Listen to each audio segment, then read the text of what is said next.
members of the House Foreign Affairs Committee, a member that is. Bill Huizenga joins me now. Congressman, the House just passed your bill to stop Iran from accessing our financial system. Okay, does that cut Iran off from the money spigot? Well, not totally, because we have to have the cooperation from Treasury. Treasury, as you well know, issues licenses when there's sanctions that are going on. But what this would do is it would make sure that they are not allowed to access the World Bank or the IMF. And in fact, in 2021, not that long ago, Iran accessed the special drawing rights from the IMF, which brought them $5 billion. So we're trying to put as much pressure as we can. The problem, Stuart, has been this administration has rolled back and softened the sanctions that have been put in place over previous years. And a lot of us are questioning the why of this. Frankly, we had leadership on the Democrat side as well as Treasury whipping against my bill last night. And it just makes you scratch your head as to why. Well, we're talking a lot on this program today about the deep state and its influence on American politics.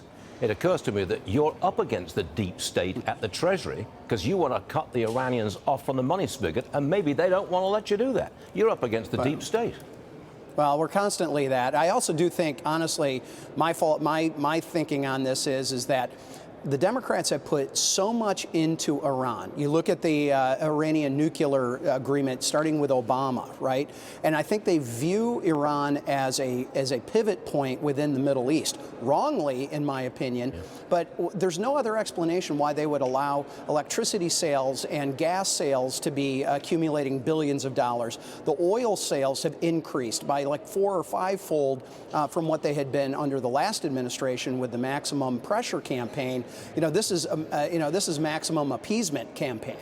I got 30 seconds, Congressman. Do you support a stand-alone aid bill for Israel, as Speaker Johnson proposes? Yeah, with Israel, absolutely. And as Aisha was saying in the earlier segment, there's all these components that have to fit together. The border is going to be one of those things that's going to be discussed. In fact, right now, I stepped out of that conference meeting. I'm going to be going back into the conference meeting as Speaker Johnson is sort of laying out the game plan moving forward. So I'm hoping that we're going to be able to take these as individual bites and votes, and the Senate's going to have to just deal with it. But Chuck Schumer's been sitting on individual Israeli aid now for a couple of months. Yeah. Well, don't let us hold you up, Congressman. Bill Huizenga, thanks very much for joining us. I know we'll see you again soon. Good to be with you. Thanks. Yes, sir. Thank you. All right. Thanks.